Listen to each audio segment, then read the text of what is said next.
Hi, this is Jay Wilson, Game Director on Diablo III. Today I'm going to tell you about a new feature we've added called Artisans. Artisans are special NPCs who help the player in his fight against Diablo by lending their skills as craftsmen. This is a concept of the blacksmith, the first artisan you'll encounter in Diablo III. You don't start the game with access to artisans. You discover them on your journey through Sanctuary. The loyalty of these craftsmen is not given freely, it has to be earned. When you encounter them in the game, you'll have to gain their trust and loyalty by being the hero that we all know you are. Once you've gained their trust, they will follow you throughout your adventures, aiding you any way that they can.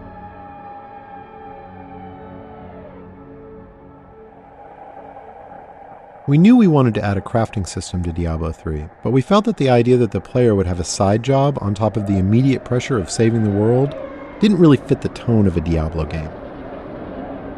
We also didn't want the player to have to spend a ton of time banging on an anvil when they should be out killing things. So instead, artisans will do the crafting for you. As you can see, the blacksmith has set up shop in New Tristram and is ready to help out. Artisans can act as a normal vendor, selling a variety of useful items and purchasing anything you don't want to keep in your bag. All artisans can also craft certain items, depending on the type of artisan. The blacksmith mostly focuses on weapons and some types of armor.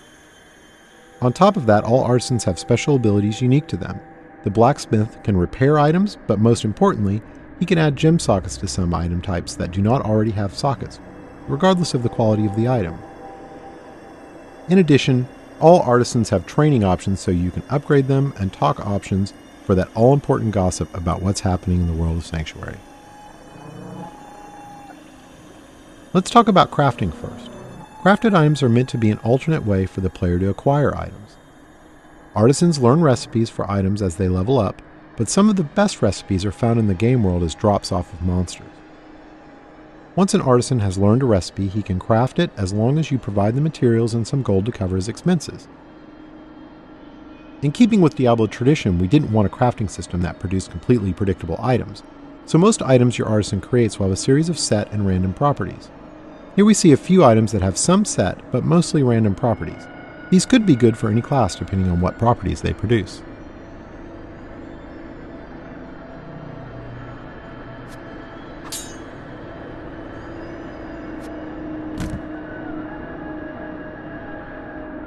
The main special skill of the blacksmith is his ability to add gem sockets to specific item types.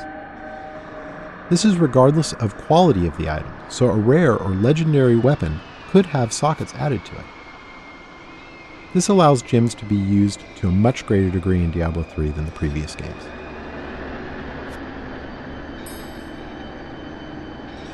To craft items you need materials. Materials are acquired primarily through salvaging. You can use a special artifact you acquire that allows you to break items down into materials that can be reused in the crafting process. This has a couple of advantages.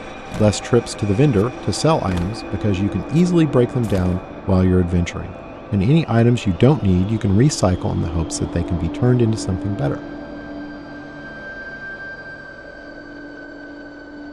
Artisans can be improved over time. The artisan does this by using crafting materials you provide him to train and practice.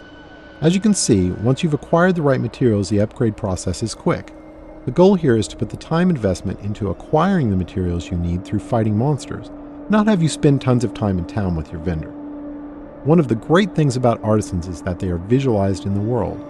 As you can see, now that the blacksmith has leveled up, the look of his shop is improved. Here's an example of how much a single artisan can improve throughout the game with this fully upgraded blacksmith. Once you're done dealing with your artisan, you're free to take your newly acquired fat loot and return to monster fighting and rainbow viewing.